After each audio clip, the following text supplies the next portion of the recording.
Babes Behind the Beats with Jess Bowen and Bowie Jane. All right, what's up, everybody? It is Jess Bowen and Bowie Jane here on Babes Behind the Beats. I'm so excited because we have a friend of mine, LØLØ, who is finally doing our show. Yay! Thank you for having me. Oh my God, coming. I know. I should have asked you while you were out here in LA, but now we're doing virtual, which is fine. It's my own fault. I'll be back. Yeah. I was just telling LØLØ I don't like asking friends to do yeah, things. it's difficult when you know people. You're like, oh, I don't want to push the boundaries. Because we've known each other for a while now, but I just like, that's the thing of being like, I don't want to ask my friend to do this one thing. Is it? Because haven't you guys played together? Oh, yes. Well, Jess was in my music video once, but we've gone on tours together. She's never been actually my drummer. I wish she was. Well, I mean, say less. We can talk after that. No. But no, that is actually, Bowie, that's how originally the first time I met LØLØ I was in your Junkie music video. Mm-hmm. Yeah. And yeah, Jaden from With Confidence, Australian friend of mine as well. There you go. Yeah. So, and your music director, Ben, at the time reached out and they were just like, yeah, I personally, like, obviously we had never met before. And then I looked you up and I was like, we have so many mutual friends. So I just like remember showing up on set. You were getting your makeup done and stuff. And I just did the awkward like walk up of like, hey, by the way, we have mutual friends. Just like to like break the ice of like, I hope it's not weird. You know what I mean? Like you're like, I'm not just like your drummer in your music video. I also like know the same people as you, but I don't know. And she's still like, I don't care. And LØLØ was like, what? I don't care. I'm getting my makeup done. Go away. No, I'm kidding. Not at all. I was so happy to have you. Because I had heard of you, obviously, and seen you around, but then I was like, oh, this is sick. Yeah. She's in my video. I'm so cool. And we officially met. Yeah, that was the first time. And then, we did a tour together in October with Boys Like Girls. Not only did we do the tour together, we shared a bus. Oh, yeah, shit. We were close. We were roomies. We were roomies on the bus. Was that your first, by the way, bus experience or no? It wasn't. It was my first bus experience in the US, but I had done a bus in UK, like the double-decker one. You did the okay. So it's actually funny. Like when I first got on, I was like to Dan, I was like, where's the upstairs? And he's like, it's like they're not usually like that. This is normal. And I was like, oh, okay. Got it. Be honest, how was your experience with us? Are we okay roommates? Put her on the spot. But yeah, she just I'm just kidding. No, you guys were great. Oh my God. Let me tell you, I don't want to name names, but I've had bad roommates. My band will know what I'm talking about. But you guys were angels compared to but also you were angels regardless. It wasn't even like compared to other people. Like you guys were fine. Like I feel like it's so funny because I remember like your manager or someone said to Dan like none of them drink and like they're not drinking and they really stressed us out. We were like, oh my God, like should we get the alcohol off the bus? Like are they gonna be triggered? We're like Canadians trying to be respectful, whatever. You guys get there, you're like fucking raging on the bus. We're like, okay, something got lost in translation because like you guys are like we thought we were gonna be too insane for you, but then you guys ended up being the crazier band. We still party. Did you know that? So I think I remember because we've had the same experience with other people before where it was like, oh, like when you share with some people, you're like, we had a kind of like a bad experience once. So we didn't go in saying that none of us drink, but our singer Brian is sober. And so I think that most of us were like, oh, we should maybe just try to be like, oh, let's just make sure that like we're not bringing a bunch of people back on the bus. Maybe we just try to set like that boundary right off the bat. I didn't realize that someone went to you and straight up said that we were all sober. I mean, you saw me on that tour. Like I was. You weren't sober. That's for sure. Like she did. Least. She did 1 month sober in January. That was it. Whole life. But that's hilarious that was what the preface was. And just to explain for our listeners who might not understand, this is basically two bands who are sharing a bus to split the cost, right? Yeah, because for us, we were only on like the last half. LØLØ was on the whole tour. And we were only on the last half of it. And for us, we were just like, obviously everyone wants to budget on tours. It's hard to make money on tour. Everyone knows that these days. There's so much that expenses and all that shit, the cuts that get taken out. So it was for us, it just felt like because we were only on the last half to make sense to share. and luckily LOLO's team was down to do that. So you guys got on the bus first. Actually, you had the bus for the first half that you were on it. That was like luxury at its finest. It was like a full bus, and we only had like 6 of us. So we were That's like, amazing. "Oh my god, this is like insane." I had like, I had the entire closet for I had all of my clothes out, all of my shoes. I was like, I could get used to this. Totally. But yeah. And then we ruined it. And then we came, in and ruined it. You're like, I like the middle bunk. Yeah. Well, we split the middle bunks evenly. Yeah, I think you guys my band had half the middle bunks and your band had half the middle bunks. Right. Yeah. We made sure to be really like, all of us were very fair about like if we're sharing a bus. Experience touring. Yeah. And so it was a good experience. We all really got along, and yeah, we really did. It was really, really fun. But yeah, so I mean, I guess let's just get back, let's go into, we like to get to know our guests for people that may not already know you. So we kind of want to just go back to a very simple, basic question, but it's like, how and when did you get into music or know that you loved and wanted to do this for your career? Yeah, so from a young age, I always loved music, but I would say my first love was like theater. Like my goal was to be on Broadway. I was like a theater kid. I was exposed to like those. My grandfather used to play those really old Shirley Temple videos. And I have like naturally really curly hair, exactly like yours actually, but it was really short. So I literally like looked like Shirley Temple. I wanted to be her. I told my mom to put me in tap dancing classes, acting classes, singing classes. So I was like doing the whole thing. But at the same time, I also had like an Avril Lavigne CD, a Green Day CD, like, and I was like wearing a wife beater and a tie to school, like, and making like trying to be that. But like, I think in my head, I was like, well, this isn't attainable. Like, I could never be Billie Joe Armstrong. I could never be Avril Lavigne. Like, that just wouldn't happen. So I'm gonna like, I was doing my school plays all the time, and I was like, I'm gonna do this. And it wasn't until the beginning of high school that I like picked up a guitar and started writing songs. And my guitar teacher was like, you should try writing songs. And I was like, that's pretty cool. No. They said that. I was like, that's not happening. I'm not writing a song. That's so embarrassing. Like, I don't want people knowing my thoughts. Like, I didn't think it was embarrassing to write songs, but I was just embarrassed to let people in. Yeah, you didn't want to be vulnerable in that way. Like, yeah, I was like, I was just not about that. And then I remember he said to me, he's like, if you don't write a song, if you don't even try writing a song, I'm not coming back to teach you guitar. And I was like, oh my God. What to do? So I tried writing a song, and I literally remember where I was sitting on my bed when I wrote my first song, and I ended up writing 7. And I remember thinking, fuck Broadway, like, I want to do this, which is so funny because I feel like in retrospect, Broadway is probably way harder than what we do. Yeah. Like, even though what we do is hard, it's like Broadway, you have to like sing amazing, dance amazing, act amazing, like crazy hours every night. Yeah, but, like no breaks on Broadway. It's literally like you got the matinee and then a night show. Like you have like maybe 1 or 2 days off. You can't get drunk after you can't the show drink and not at all. Great pay. Zero chance. Not it's hard to get into. Yeah. So I'm happy that I like didn't do that, I guess. What did he say when you brought your songs to him? Was he like, oh my God, these are good? He was so happy. He was like, these are amazing. Like, you need to be a singer. And like, he introduced me to his friends who like introduced me to someone else who ended up introducing me to Ben Jess, one of my first producers. And the rest was history. And then I started going to open mics, and then I met people, and like, it was just like, I didn't know anyone in the music industry besides my guitar teacher, who wasn't even necessarily like in the music industry. It was like, but he knew people that like were like, doing it. Right. So he introduced me to people, and then from there, like, here I am. But I really did not know what to do at the beginning. I was just like trying to meet as many people as possible, being like, how do I become in Canada? Green Day? How do I become Taylor Swift? In Canada in Canada? Yes, in Canada. Mm-hmm. Yeah. And the open mics, you're just rocking up and doing originals or covers? Both. Yeah. Both. I did like my really shitty originals that, thank God, never saw the light of day. Those were never released, thank goodness. But that, and then like I would do like Taylor Swift covers, Green Day covers, Gavin DeGraw. It was like really an eclectic taste. That's like cool. My favorite artists were all so like opposite. I don't know.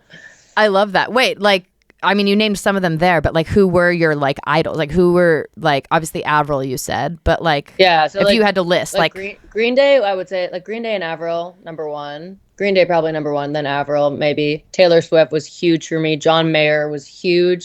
Gavin DeGraw. I loved like Jason Mraz and James Morrison. Like I was really into the like singer-songwriter-y kind of stuff, but then at the same time also like the like Green Day, Weezer, Avril Lavigne. So it's kind of like, which I feel like my music is an amalgamation of like both of those vibes. So I agree. That all makes sense to me now because I'm like your music. Like people want to say that you're like. I think it's the same with our band. Like people say like pop punk, but like when I hear you, I'm like you don't sound pop punk. I don't think I'm pop punk like at all. And I don't mean that in a bad way. That I'm always like. No, like I mean it in the best way. I just don't think that's my genre. But it's funny because like I put on a plaid skirt and then everyone's like, pop punk. Yeah. That's funny. So after so let's go back to you did open mics and stuff. So what did you do? Did you like go to university for music or anything, or what was your step after that? Not for music. I actually went. I went for theater. I like auditioned for this program and I got in. And at the time, I was still thinking like, oh, maybe I'll do something in theater. But then I ended up hating it. I thought it was going to be musical theater. It was not. It was like really fucking weird theater. Like acting. We would like stand in a circle and they'd be like, what is this? Like, and someone would do something and then they'd be like, okay, like, what does this make you feel? And then someone would be like, this play made me feel like my body was exiting the souls of the shapes of my earth and my shadow was deflecting on the course of my path. And I was like, what the fuck? Like, I was like, I am weird. Like, I'm weird. But this was like next level weird. And I just like was looking around and I was like, exiting the souls of your path. What? And everyone's like, oh, yes, I feel it. And I was like, where am I? And I was like, no offense to theater kids. I am a theater kid. But whatever this shit was, I was like, there's no way that people are feeling like their souls are exiting the earth. Like, especially if you think you're going for musical theater, you're like, I'm assuming, because my fiance has done musical theater. I know like what that's like. But then to go and be like, oh, like it's like was it the shit where they'd be like, okay, now like some like scream or something, like shit like that. Like it just randomly start screaming. Yeah, and they made us do we had to do all aspects of theater in the first year, and then you could stream out. So I had to do like, we did lighting, we did stagecraft. So I remember I had to like make a wooden box, and I had like an electric saw, and I was like, what the fuck? And I remember trying so hard. I was like, I got this. I'm going to make this box, whatever. And I remember after the final product of making this fucking box, the teacher pulls me aside and he goes, Lauren, I have to say, and if everyone in this class, you're like giving it your all. You're trying the hardest. And I was thinking in my head, sick, I'm gonna get an A+. And I was like, thank you so much, I really am trying. He's like, yeah, which is why it pains me to give you a D, but it's like your box is just, it's not a box. He's like, your box is actually this is you made a triangle somehow. Yeah. And I was so upset. And I remember also like I worked so hard on this like art project for the art part of it. I remember the teacher wrote something like, this reminds me of a grade 4 art. And I was like, I can't catch a break in this fucking thing. Like I left right after first year. I was like, see you. Like I'm never. You were like, this isn't working. Theater is not for me. Yeah. Oh my god! Like I could only try so hard until like my morale has been shot to the ground. And then she became a carpenter. Yeah. And I became a carpenter against all odds. Yeah. But at that time, anyways, I was like. So then the next year I switched into communications, which was like marketing and whatever. But at that time I was already starting to do sessions in Toronto, like songwriting sessions. And my dad, told my parents, I was like, I don't want to be in college anymore. Like I just want to like be a singer. Like I want to go to LA. My dad's like, you're getting your degree and then you're going to law school. Like, oh my God. And I was like, holy fuck, man. So I would pack a bag and pretend I was going to school, but I would actually go to the studio. Yeah. And that went on for like 2 years or like a year maybe until my parents found out. Wait, so hold on. Did you were not enrolled in school anymore, but your parents didn't know? I dropped out. Oh my God. And I packed a bag and I pretended that I was going. Hilarious. That's pretty epic. Oh my God. That's very funny. That's very and then funny. I don't even remember how I got caught, but like my dad was so mad at me. Holy shit. Yeah, I can But yeah, imagine. so I ended up graduating, and here we are. But and then once I graduated, that's when I went to LA and whatever. But So yeah. when you're running off and doing these secret studio sessions, like who were you doing them with, and like how did you meet them? Because a lot of people try and work out, like a lot of our listeners are like, how do you get into that?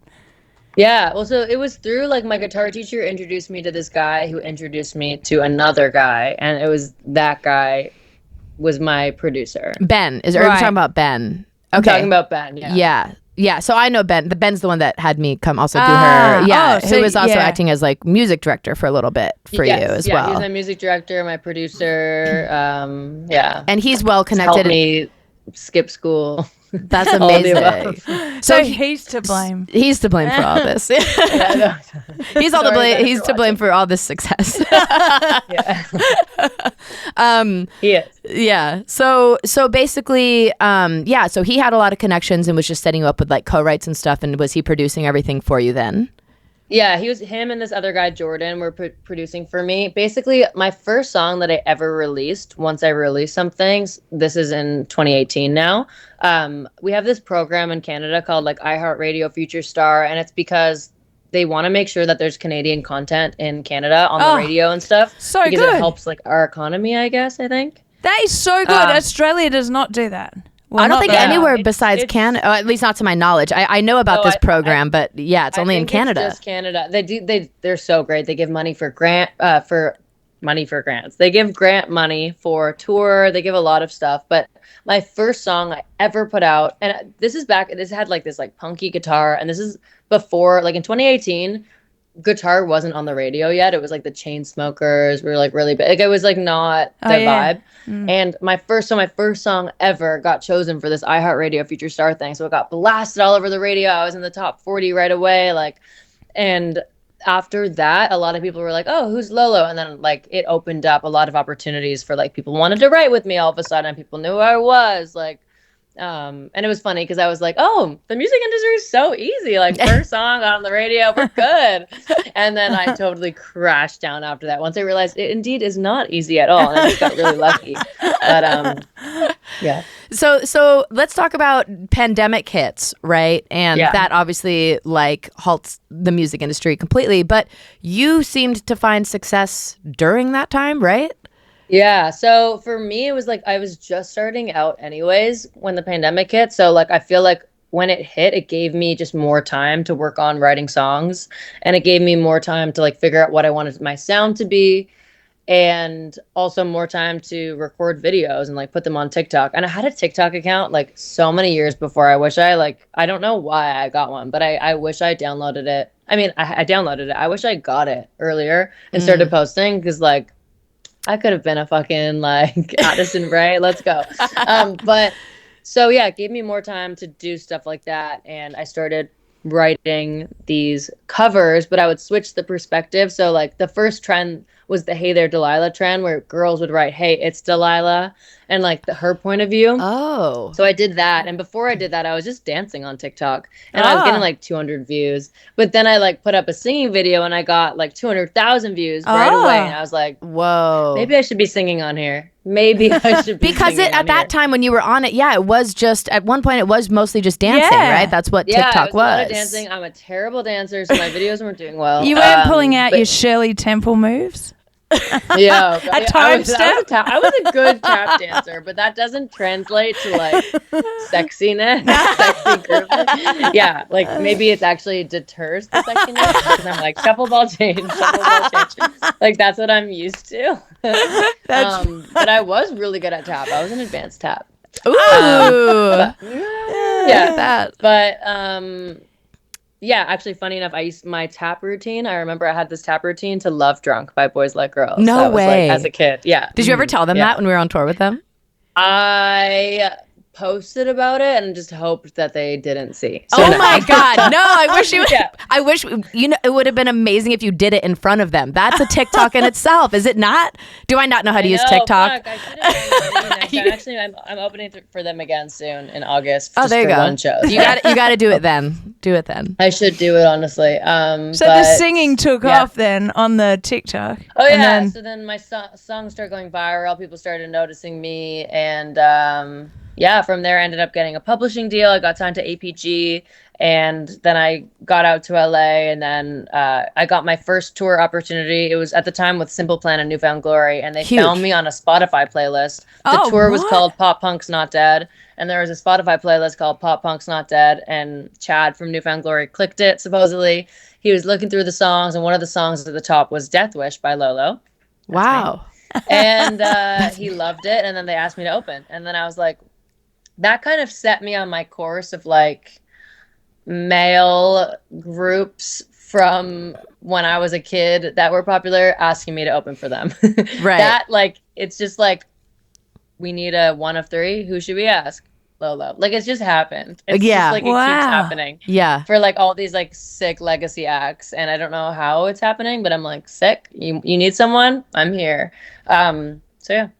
So with the publisher reaches out to you on TikTok because you were doing covers or you were writing originals, or like So you were it doing was- covers and then It they was asked. a cover song where I would switch the perspective to make it more depressing. So it was original lyrics, but then I would still keep it rhymed perfectly with the original song, but it was a Right. completely Amazing. different song. And Clever. so my publisher thought that was very impressive songwriting. So he was like, I need you.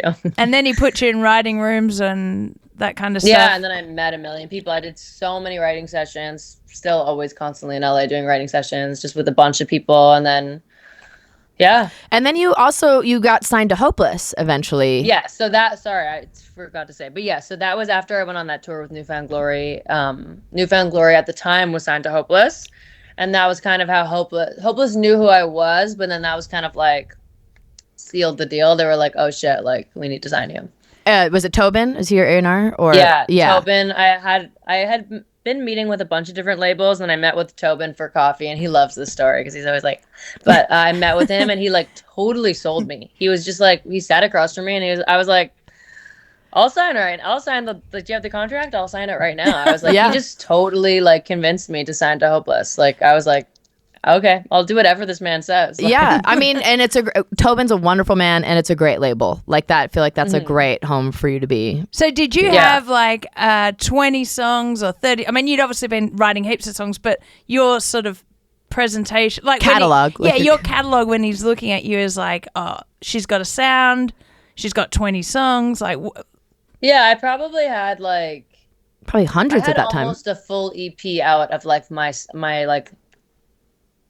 newer sound, and then I had, like, as I said before, like my first song I ever put out got on the radio in Canada, and then after that happened I was like, oh my god, like, I'm a radio artist, I need to like put out these pop songs. And so I put out a whole EP of like these pop songs that I find very cringe. I hate thinking about it. I think the lyrics are still like LOLO lyrics, but like just everything about it, I know the hate it. I feeling. want to die. So I don't really count that as my first EP. But so that was out, and then I started putting out this second EP where I have like Death Wish and right. what else is on there? Lonely and Pathetic, and like a lot of like my earlier stuff, but that's still like my stuff. So that was out, almost all out, and then I had a few other filler songs during the pandemic. But yeah, like Right. I had a bunch of songs out, maybe like 10 solid ones. Yeah, okay. I always find that interesting, you know, like if for the listeners going, right, how many songs should I have? Should I have a sound? Like all of that kind of stuff. Yeah. Well, and then speaking of, so since you apparently hate your old stuff, let's talk about, you just recently put out a new album. So, Yes. and it's called Falling for Robots and Wishing I Was One. Yeah. Yes. Okay. That's right. Yes. Okay. First and foremost, how long have you had the concept? Because the album artwork, first of all, I want to talk about it's a Wizard of Oz theme.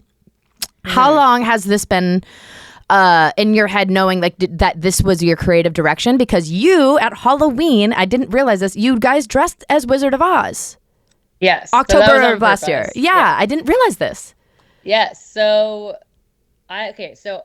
in May 2021, I wrote the song "You and the Tin Man," and I was like, "Fuck, I love the song. I think it's one of the best songs I've ever written." Wizard of Oz has always been like one of my favorite movies. Back when I wanted, like, back when my dream was to be on Broadway, the dream was to be Elphaba and Wicked. It was like that's what I wanted to do. So I've always like loved that. And then I decided to write the song "You and the Tin Man." And after I wrote it, I was like, damn, like, I don't want to just throw this out as like a ballad on my EP where no one's going to listen to it. Like, I feel like this should be a single, but I just wasn't at the time in my career where I was like going to release a single as a ballad as a single. I mean, like, at the time I was like releasing all these like, you know, pop punk bangers for lack of better words. And I was like on the Simple Plan Newfound Glory tour, and I was getting these opportunities, and it just wasn't the time to like release something like that. But after I wrote You and the Tin Man, I was like, okay, I really like this. I think it's like one of the best songs I've ever written. I'm just gonna like keep this in my back pocket, and like I think this needs to be part of something bigger, like an album one day. And I've always wanted to like put out an album and write a full-length album, but like I didn't want it to just be a collection of songs that I just like shit out. Like I wanted it, I'm such a like a concept person and like a storyteller, and like I wanted it to be like part of something. So I kind of just kept it in my back pocket, and then I was like, you know, still writing, going to sessions, whatever. And then it wasn't until 2 years later where I was sitting on my bed and I wrote the song Wish I Was a Robot. And I was like, this is kind of low-key funny, because in this song I'm saying like I wish I was a robot because like I'm too emotional and overly sensitive and whatever, and I feel things too hard. But in my other song, You and the Tin Man, I say like I'm just like basically shitting on this guy for being a fucking robot. And I'm like, it's funny that like I hate when guys are like that, but then I kind of wish I was more like that. And then I was like, there's something to this, like the two sides of the coin. And I think that, and then at that exact moment after I wrote Wish I Was a Robot, I wrote into my phone, Falling for Robots and Wishing I Was One. And I was like, I like that title. And I think the whole album could be about like the two sides of the story, like, you know, in terms of like growing up, relationships, all of that, just like meeting people that are like numb and fucked up, and you're like, oh, this is ruining my life. And then also like you ruining your own life by being too like sensitive, emotional, like getting your feelings hurt, etc. Right. That's cool. I love the album. I love it. Thank you. Thank you. And obviously you've played, I've heard, you know, a few of those songs that you played live when we were on tour together. But the one song I wanted to ask you about, because weirdly, ironically enough, you have a song called Gloria, and our band hasn't put our album out yet, and we have a song called Gloria on our album. Heads up. Yeah, and I was just like, no fucking way. And so I love that song, by the way. I went and listened to it, but I wanted to kind of know the like, what's the story, the backstory behind that song specifically, because obviously I had a connection to that one because of my own band having a song. I was like, I wonder what her story is with this. Is yours also a ballad? It's not a ballad. It That's the sounds thing. exactly the same as Yeah, yours. it's actually, we put it out and then we're like, so different vocalists, but you know. Brian's just singing Lolo's song. Yeah. I would love that, honestly. Yeah, so the backstory is basically, I feel like, I mean, it's happened to me a couple times or a few times. So actually the song is based on like a few different instances, but the main thing was I had an instance where I was seeing this guy and he was like, oh, my ex is fucking crazy. And we would like see her out sometimes. And she like, there would be all these altercations and like, and I was like, oh my God, this girl's fucking crazy. Like, holy shit. And then I later found out that he was actually the crazy one. And she was just like, he was playing both of us at the same time. And once I had broken up with him, me and that girl got together. And we're like just like talking and fact checking and date checking everything. And then we realized like we literally were like both being played by this one guy, but he was just like trying to turn us against each other, being like, she's crazy, she's crazy.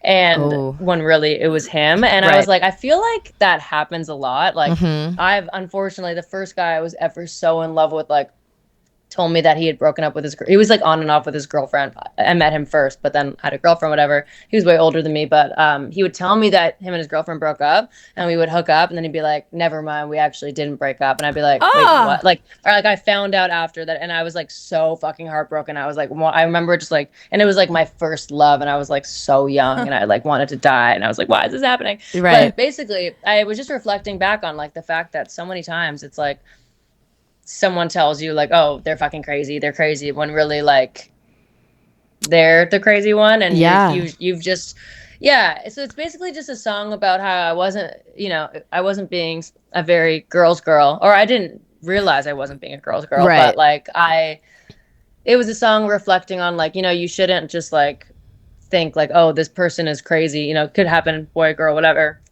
This person's crazy.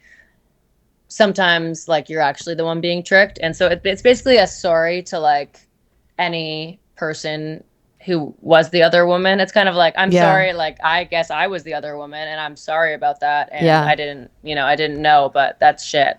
So I thought this was just like a very long-winded response, but I thought it would be cool to write a song in the perspective of like talking to the other girl or the girlfriend if I am the other girl. Okay. And so saying sorry. But Gloria was a made up name. It's not an actual about someone. It's not an actual name. Okay. I went through a few different names actually before I got to Gloria, but I ended up going with Gloria for a number of reasons. But it just rhymed really well with like that's so all the other. Yeah, it was almost Samantha, Vanessa, and then almost Victoria, but that was too close for comfort with something else. So it was All your Victoria friends are like, what? Yeah, I had to make it Gloria. Yeah. Okay. Yeah, no, that's funny. That's the same with us. It's a fictional person, but we were just coming up with names, and we also just randomly landed on Gloria. And then there was that 80s song Gloria. You know which one I'm talking? Gloria. Yeah. And so then we were just like, yeah, I mean, this is great. And so we kind of just like almost like used that as our inspiration. But I was just like, when I saw your song, I was just like listening to the album, and I was like, no fucking way, she also has Gloria. It was just so funny. Anyway, so we're kind of coming to an end, but you have a couple big tours coming up. Can you tell us what you're up to for the rest of the year that you can talk about at the moment?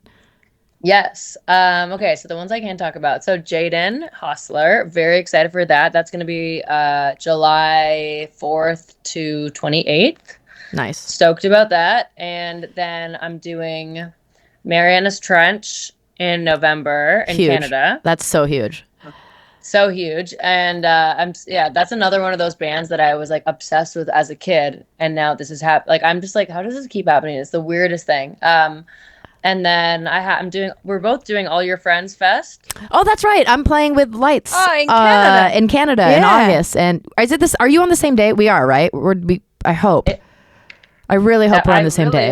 Damn, that's going to be fun. Actually, I totally forgot about that because I haven't even thought that far ahead. I always just think about what's coming next. I always forget about it. I'm like, oh yeah, wait, I have that coming. But I'm thinking about Sad Summer right now, which we had done Sad Summer together 2 years ago. We've toured together a bunch. We have. We've done a lot of different shows together. Yeah, we are doing the same day on the 23rd. Yay, so I get to see you. I was actually going to maybe ask you to drum for me that day. And then I was like, wait, what? Yeah. Are you serious? Is Mike busy or something? Yeah. I mean, I'm down. Yeah, Mike's gone. What? Wait, okay, so then... No, he's not gone. No, I'm in his house right now. Oh. He's not my drummer anymore. Oh, because he's not my drummer anymore. Okay. He's starting up his other stuff. His other stuff again. Okay. He's not allowed to drum for me anymore. Oh, no. Well, Jess is available. Well, hey, let's talk. I'm going to be there anyways. Yeah. I don't know. Amazing. So, yeah. So, at least at the very least, I get to see you in August. And then. And remember, Jess doesn't drink, so don't offer her a drink. Yeah, just remember, I'm super chill. God, no, we absolutely won't be drinking. On my rider, my rider specifically says, please no partying. Yeah. That's all it says on my rider. No pressure to party. No partying allowed on my specific rider. That's so funny. Amazing. Well, okay, so we will tag you and everything. Everyone knows you. It's all your socials are is it at LOLØ? I'm at LOLØ on Instagram, but on Twitter and TikTok, I'm at LOLØ Pop Girl, like LOLOPOPGURL.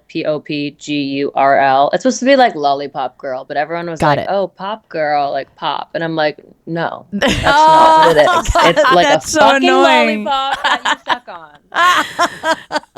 So that we cleared that up here, everyone, okay? You it's like a fucking lollipop Trigger. that you suck on. She's triggered. She's triggered. Stop triggering her. I told them it was Lollipop Girl. Amazing. Oh my God. All right. Well, everyone go check out her new album. It is absolutely amazing. Check her out on tour coming up with Jaden, all the other shows that she was just talking about there. You're amazing live, so everyone needs to go see you. Thank you. Announcing more tours in the fall too. I just Can't talk about it say. yet. That's fair. I want to say, but I can't. That's fair. But yeah, thank you again. I'm so happy we finally did this. Me too. Thanks so much. Amazing. Yay. All right. Okay. Thanks, guys. Bye. Bye. Now, how do we stop? Oh my it? God, look at What was This that? happens to me. I think I was when doing we a do meet and greet that- with people, and then when you go like this, watch it happens. Wait.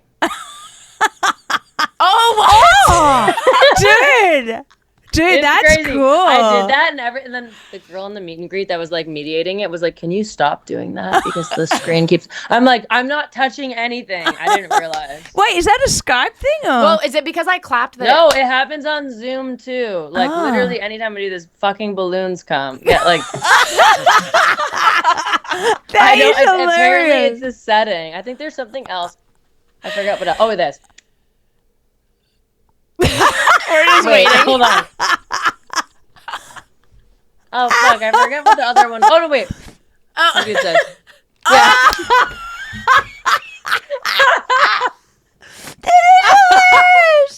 I know. Literally, I was like, once I discovered that, and then this, and so that's why I started. I was like, what else could you do? Like, Oh my God. Oh, what?